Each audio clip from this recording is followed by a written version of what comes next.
Good evening. I am Lunatic Van Beethoven, the greatest composer, the greatest artist, the greatest human being of all time. And this is my bobblehead.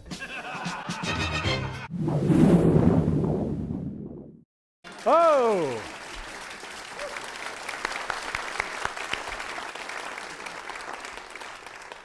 Well, good evening. I'm Lunatic Van Beethoven, and welcome to my Fringe show. It's great to be here. Great to be anywhere, really. True story. Happened in August 1812. I was taking a walk with Goethe. Goethe, the German Shakespeare. Only Goethe actually wrote his works.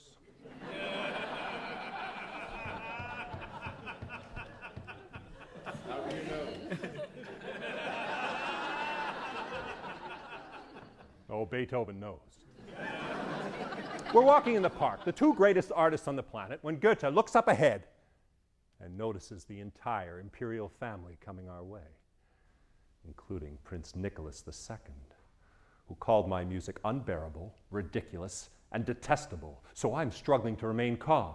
When Goethe takes off his hat, moves to the side of the path, bowing like a whipped dog. I was like, "What are you doing, Goethe?" But here they come. The prince and his entourage, expecting Beethoven to join Goethe at the side of the path like I'm nothing, like I'm dirt. I pull down my hat, lower my head, fold my arms, and plow right into the middle of them. The prince is down. Dukes, counts, sycophants scurrying out of the way, out of Beethoven's way. So you see, that's why I'm forever condemned as a wild, angry, uncaged bear. In a word, lunatic. Pointless for me to argue. After all, most people think I'm still in my grave. The world is left entirely free to exploit my music while perpetuating the most extraordinary exaggerations of my psychology. Wrong. I, Ludwig van Beethoven, once said, "Oh, it would be lovely to live 1,000 lives. 1,000 lives." Well, Beethoven is back with his own Fringe show.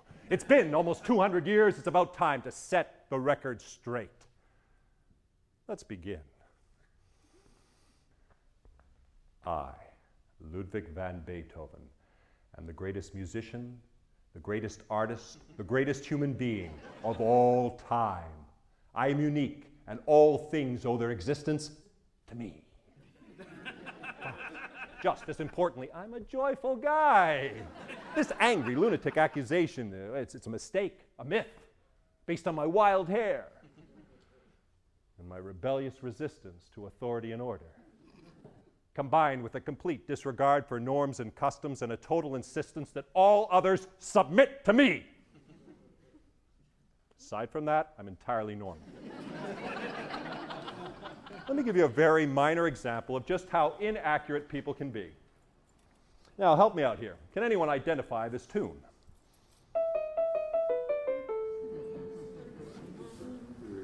Very Lees. You seem sure of yourself. You know my work. Well, one question. Who's Elise? See, I was wondering, because I wrote this piece for Thérèse. I don't know an Elise. Never met one. And that's my point. You misread me. You don't understand the real me. Even something as simple as a dedication. I write it down, you read something else. But from this day forth, whenever you hear... Oh, sorry, I'll try it again.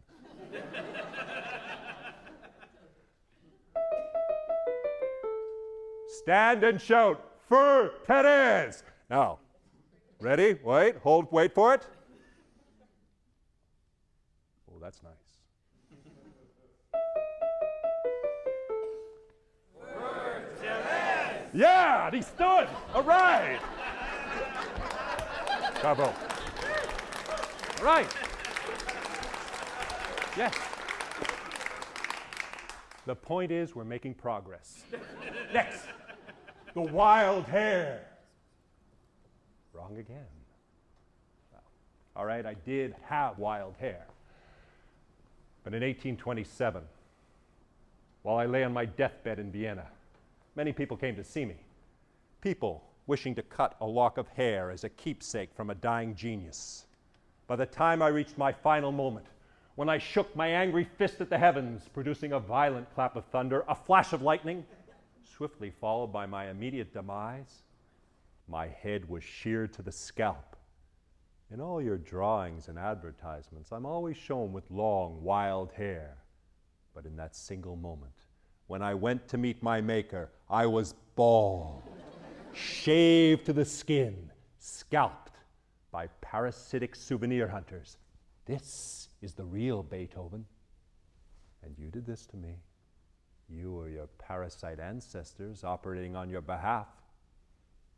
No need to feel guilty. Beethoven forgives you. I'd like to read you something I found on the internet.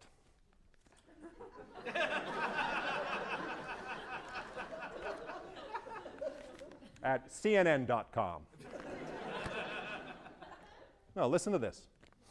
A lock of hair, clipped from Beethoven on his deathbed in 1827, passed down from generation to generation, has been tested and found to contain concentrations of lead 100 times greater than normal. Lead poisoning could explain Beethoven's lifelong illnesses and would have had an impact on his personality. So there it is. That's why I might have appeared angry, pugilistic. It was lead poisoning. In reality, deep down, without the lead, fun-loving guy. I'm the life of the party. I have a wonderful sense of humor and a beautiful smile.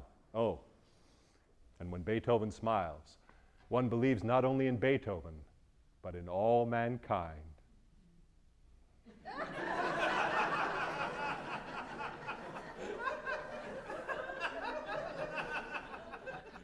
Oh, speaking of my winning smile, Beethoven's met a young lady. I was in hospital again recently, the usual. Zzz. And I met a nurse there. And now she's my angel, my all, my other self, an enchanting maiden, an unattainable, immortally beloved great goddess of a nurse. Unattainable, well, because all immortally beloveds are unattainably beloveds. When I think of her, my heart beats violently, and I absolutely must sit down. I call her Bettina, Nurse Bettina. Well, this nurse, who I call Bettina, loves opera. And she states of all the operas in the world, Fidelio's her favorite.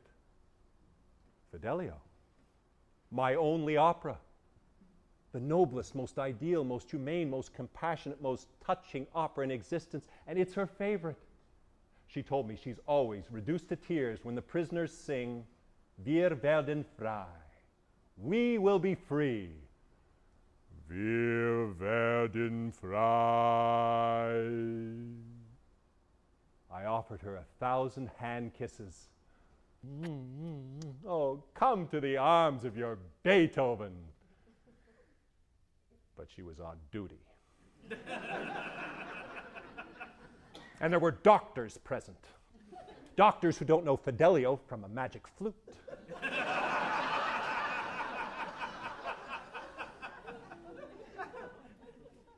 Or a shepherd's flute. I hate flutes!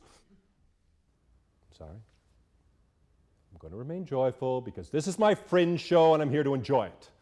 It's just you have to understand there's certain things that bug me. And that doesn't make me a lunatic. It just means that Beethoven is a person who occasionally gets bugged. For example, when I died, I owned 18 pairs of socks. Why does this matter? It doesn't. That's my point. And yet when I died, someone went into my closet and said, gee, now that Beethoven's dead, let's see how many pairs of socks he had. And for what? What if I had had 17 pairs of socks? Or 19? Or just one stinky pair? Oh, here's something else.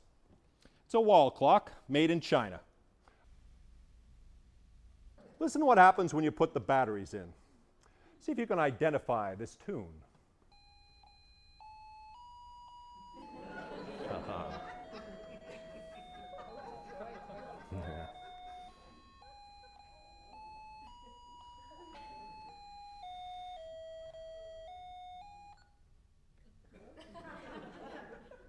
Did you really think you were going to get away with this? Oh, what, you're not responsible? Did any of you do anything to stop this? No, why should you? You just assumed I was going to lie obliviously in my grave while my Ninth Symphony was being used to indicate the correct installation of batteries. Do you know in my last life I never heard this piece? I was already deaf when I composed it. At the premiere, someone had to tug on my sleeve to turn me to see the standing ovation. And this is what I come back to? My greatest symphony mechanized into nothingness? My ninth is the coronation of my life's artistic work. It took years and hundreds of sketches to finally get it right. Do you even know what my ninth is about? Bruder, brotherhood, and Freude, joy. The angry lunatic Beethoven wrote a whole symphony about brotherhood and joy? What a surprise. Freude, schöne Güter fügen, Tochter aus Elysium. Wir betreten Feuer trüg in himmlische dein Heiligtum. Deine Sober binden wieder, was dem Mode streng geteilt.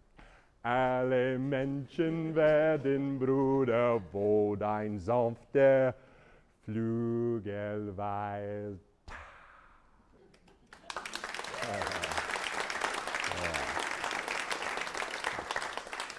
And you know, they used to say Beethoven couldn't sing or dance. I need some coffee.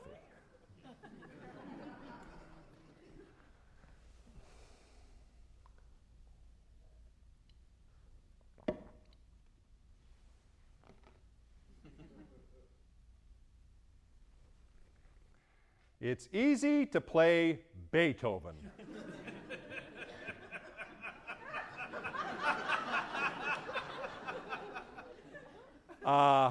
No. Does Rudolf Kreutzer know about this? Rudolf Kreutzer, the greatest violinist in Europe during my last life. I sent him a wonderful piece of music. He looked at it, declared it unplayable, never performed it. And to this day, that piece of music is known as the Kreutzer Sonata. How exactly does that process work? This is also the same guy who, at a performance of my Second Symphony, stormed out of the middle of it with his hands over his ears. And the only reason we remember his name is because I wrote a piece of music which he couldn't play. Leo Tolstoy. Oh, I know you've heard of him. He wrote a book called The Kreutzer Sonata. Do you know what it's about? Well, I'll tell you. A husband who's compelled to murder his wife after listening to the Kreutzer Sonata. So, my music is not only unplayable, it's accused of murder. Oh, by the way, I hope everyone's aware that I used to count coffee beans every morning in order to make the perfect cup of morning coffee. Does anyone remember reading exactly how many coffee beans I put in my morning coffee? Oh, I'm sure someone read it, but it went in one eye and out the other.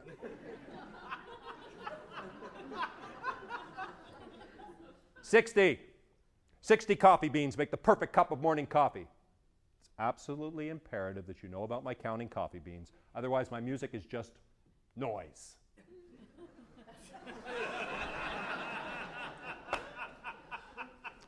Oh, by the way, I was in Starbucks earlier. I prefer their coffee to Second Cup. Second Cup I find a little mild. And while I was in there, I asked the guy in the green apron, tell me something. How many coffee beans in a regular cup of Starbucks coffee? He didn't know. Said they just make a rough estimate. I was like, whoa. You've circled the globe with Starbucks without counting the exact number of coffee beans in each cup of your coffee? Oh, Starbucks. You may have some fleeting success, but you'll never be another Beethoven. Rough estimates don't compose musical masterpieces. Rough estimates didn't get my music in the Voyager spaceship sent rocketing into outer space. And rough estimates don't get you your own. Bobblehead.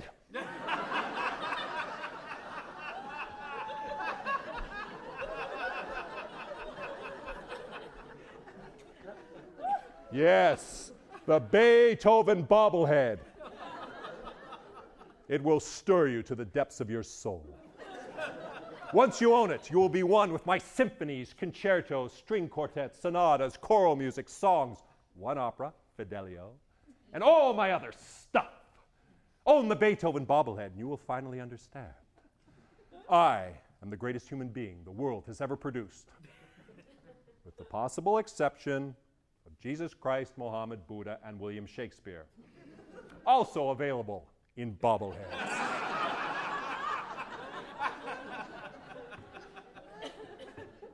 But the difference is, Jesus, Mohammed, Buddha, and Shakespeare are mythological figures. With no possible way of separating fact from fiction.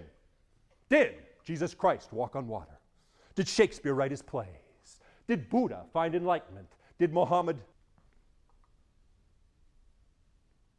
I don't know anything about Mohammed. Perhaps one of you would come down here and tell us why you are Mohammed and whatever you did or they say you did. No Fringe show on Mohammed this year? Well, whatever Mohammed did, who knows if he did it. But Beethoven, there's never been a single denier. No endless debate as to who actually composed my music. I am as great as a human being can get, making Beethoven the ultimate bobblehead. Yes, I'm struggling to remain calm. Perhaps a little ill-tempered, which is wrong, and I apologize. I do understand where you're all coming from. Of course. You all want a piece of Beethoven, a lock of hair to clutch, some obscure, trivial fact like how many socks I owned when I died to recount, a bobblehead to bobble, anything of me that you can call your own. After all, even if you do call me a lunatic, who among you wouldn't gladly offer up your soul to be Beethoven? But before you do, consider, how would you like to be dragged out of bed in the pitch black of night so that you might have a music lesson? That's what I had to put up with. And the thoughtless, unkind teacher, my own father, Johann van Beethoven. Foolish man. Worse than that, a drunk. I'm 5 years old, weeping, ordered to stand on a stool and practice my music. Why?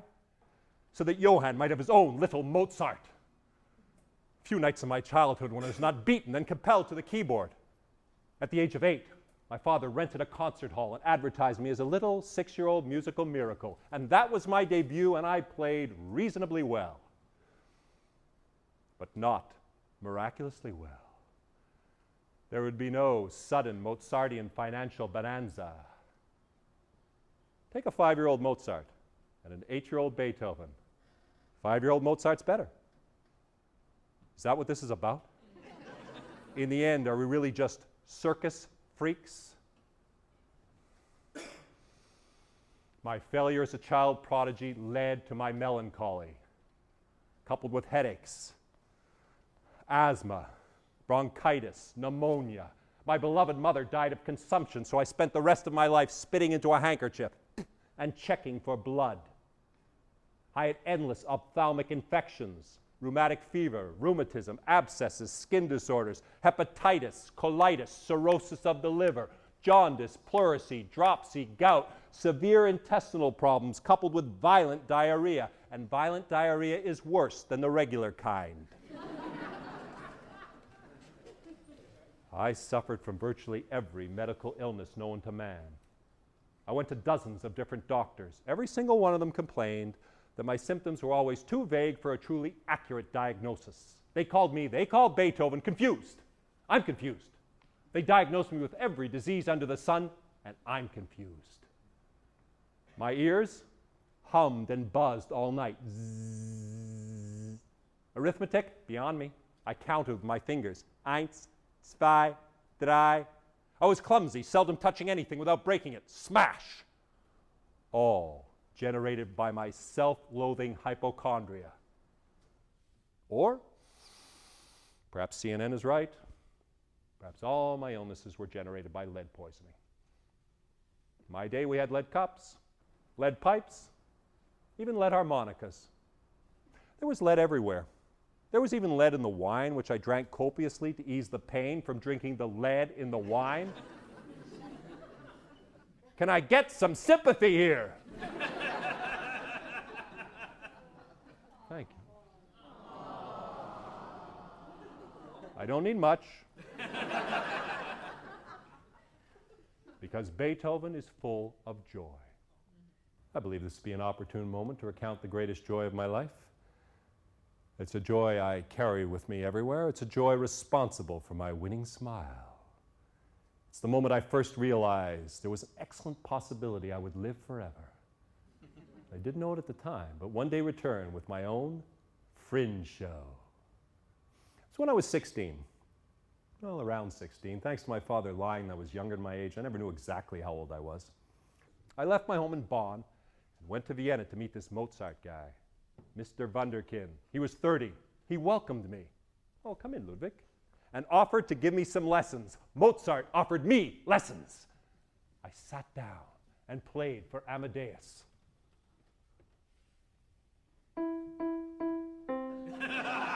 Blew him away. Boom, boom, boom, boom. That's fate pounding at the door. Mozart was like, hey, hey, hey, hey, hey. Check out this Beethoven. He's going to give the world something to talk about. Oh, baby. I had impressed Mozart. You know what that meant to me? All my father ever wanted was another little Mozart. He dragged me to the keyboard as an infant, forced me to learn musical tricks, desperate to turn me into another lucrative miniature wonder child, to tour the great capitals of Europe, to wow kings and queens. And I had failed him utterly. But at 16, I had impressed the guy who had impressed Marie Antoinette. That's success. That's joy. That's my point. Freude. Oh. Yes, while we're on the subject of Mozart, I'd like you to explain something to me. Why wasn't he given a proper funeral? He's thrown on a cart. A solitary dog is his procession, then tossed in a common grave. Just trying to understand how you, the public, think. You worship Mozart as a child, you reject him completely at his death, and now you love him again. And I'm the one that's a lunatic. For your information, I was in Bonn with my dying mother when Mozart died. Otherwise, I would have gone to his funeral. I would have marked his unmarked grave. And by the way, 20,000 people came to my funeral. Probably a few dogs as well. Admittedly, some people say my music's better than Mozart's, but I don't think it's quite that much better. Because Mozart reached perfection, sheer beauty, paradise in sound. Mozart's music knocks politely at heaven's door. My music also knocks politely. But the difference is, if no one answers heaven's door, my music kicks it down. Because my music makes you think. Just don't think too much. You'll get depressed. Oh, please don't get depressed. Oh, I'd love to cheer you up by composing a piece of music right before your very eyes. You're so wonderful to come out this evening. It'd be so nice to send you away with an original Beethoven piece. But there's a problem. See, musical themes only occur to me as raptures, uninvited, from nature, the woods, the dawn, the cooing of doves, to the rolling of thunder, heaven soaring, heaven storming, the overpowering might of inspiration. I grasp it. It escapes. I see the music fly from me. I pursue it, half-dressed, even stark naked, through the streets, across the fields. I seize it again. My soul is fired. I am consumed in a spasm of ecstasy. Zzz, passionate, boundless concentration, violent, tenacious, absolute absorption with these sounds that roar and storm until at last they take shape in me as notes.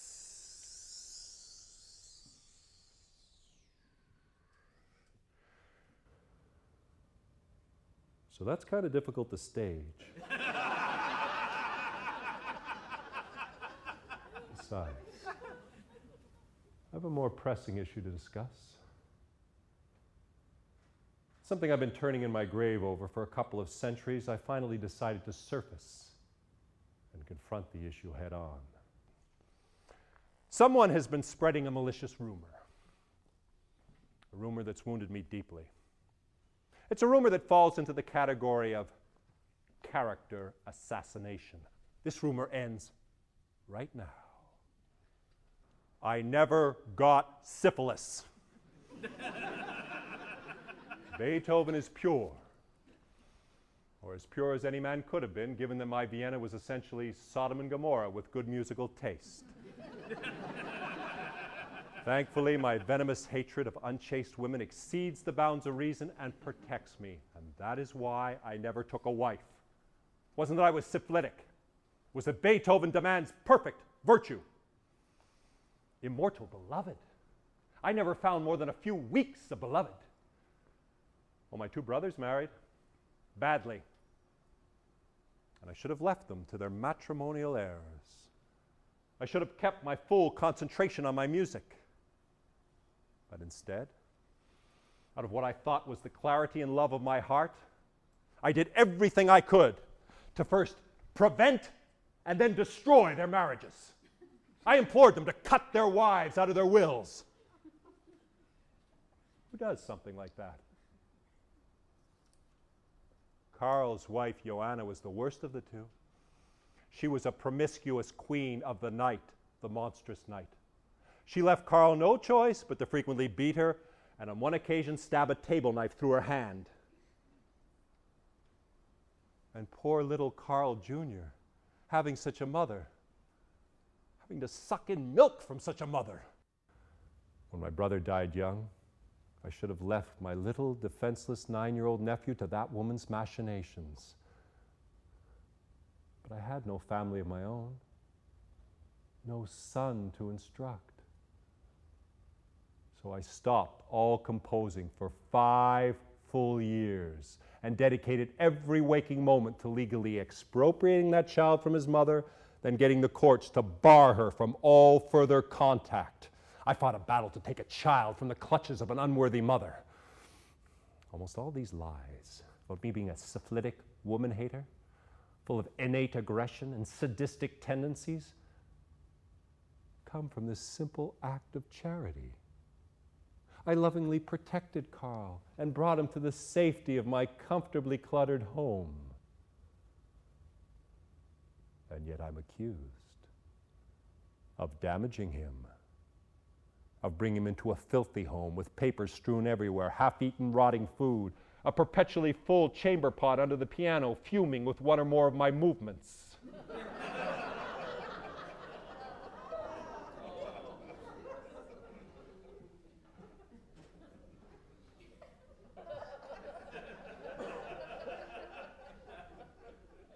And always sick with something uncle, suspiciously watching his every move. I had lead poisoning. I was abused as a child. I had no parenting experience. I saved him and asked for nothing in return, and yet Karl broke my heart again and again. He ran off to visit his mother. I had to send the police to collect him. He was increasingly disobedient, disrespectful, a delinquent, refusing to practice piano.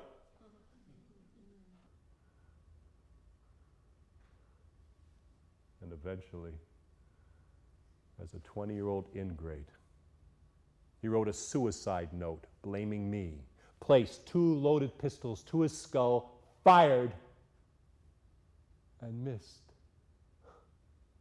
Thank God. Karl was quite a shot. Choo, choo.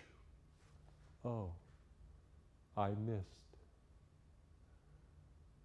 I loved that child more than I loved anything in the world.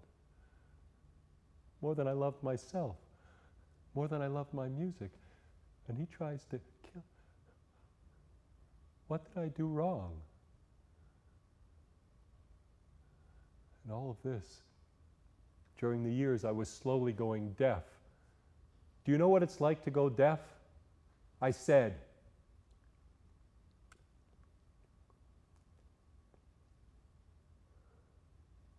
I think not.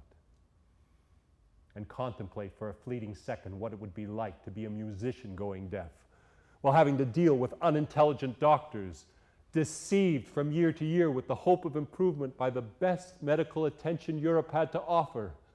The pieces of cotton, saturated in the juice of freshly picked horseradish, which I inserted into my ears daily, followed by the bloodletting, tooth extractions, tree bark blistering plasters, mineral water, almond oil, herbs, cold baths, warm baths, swimming in the Danube. Oh, you're losing your hearing, Ludwig? Have you tried diving into the Danube? Eardrops from cooking green nutshells in milk.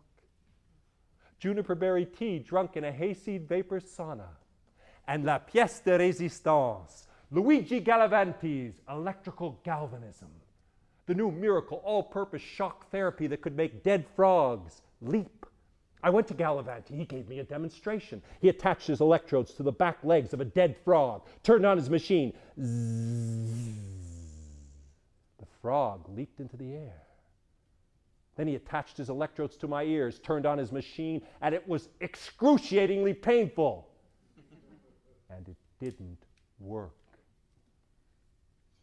Nothing worked.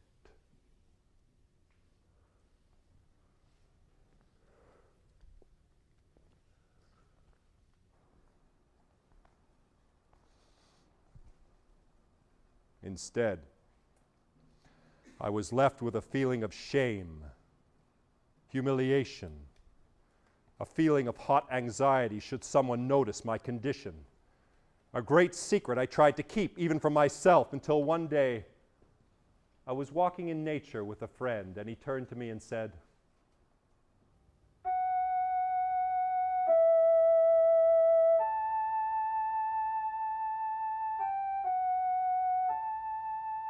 "Oh, Ludwig, listen to that lovely shepherd's flute." "What flute?" "That flute. That beautiful, beautiful flute." "I don't hear a flute." "What? What are you talking about, Ludwig? Are you kidding?"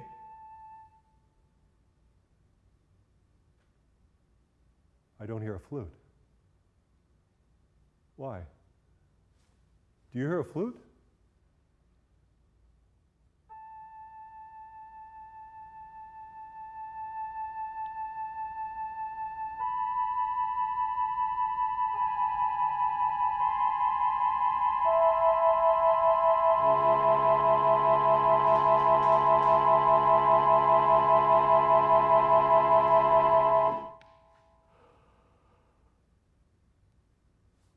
And the fiend had settled in my ears. I could no longer deny it to myself or hide it from the world. And soon everyone would know. The illustrious composer was going deaf. Fate had sent a demonic, undeserved punishment that haunted me, made me flee from mankind, compelled me to live as an exile, my most vital part, my hearing, fading away. The flute, silent. The high frequencies, gone. Then gradually disappearing, note by precious descending note, until all I could hear was wagon wheels, gunshots, thunder.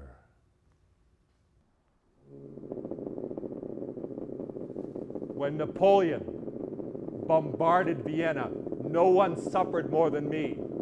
I was in the cellar with pillows over my ears, ironically tortured by the little hearing left to me. Guns, drums, cannons, gunshots, left only with the sounds that are threatening, devouring, engulfing, terrorizing. Then I went deaf, totally deaf.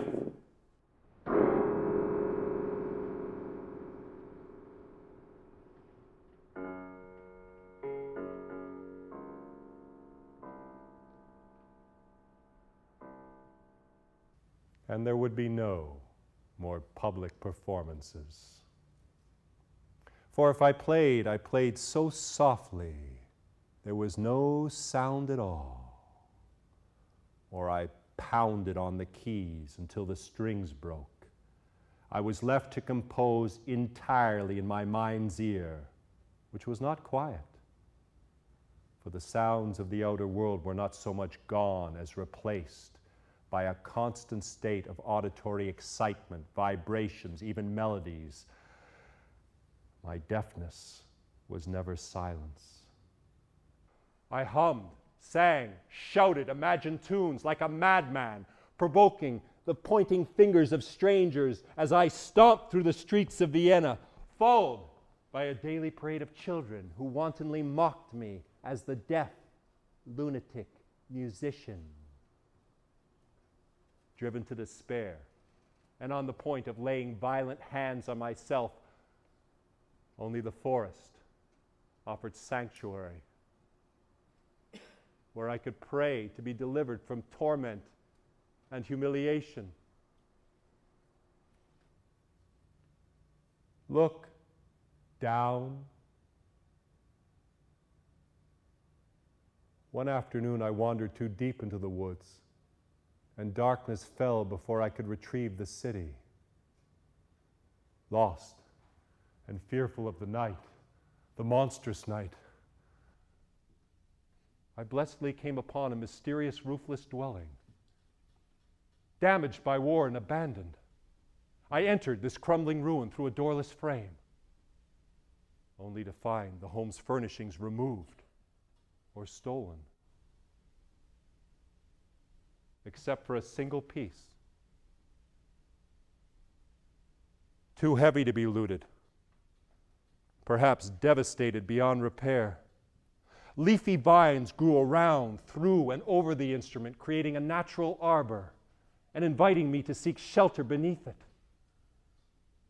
Some primeval force had drawn me to this refuge and now placed me before a keyboard which nature had left unreclaimed and gleaming in the moonlight. There was no stool or bench, so I stood like a child and improvised for the gods of the forest and the night.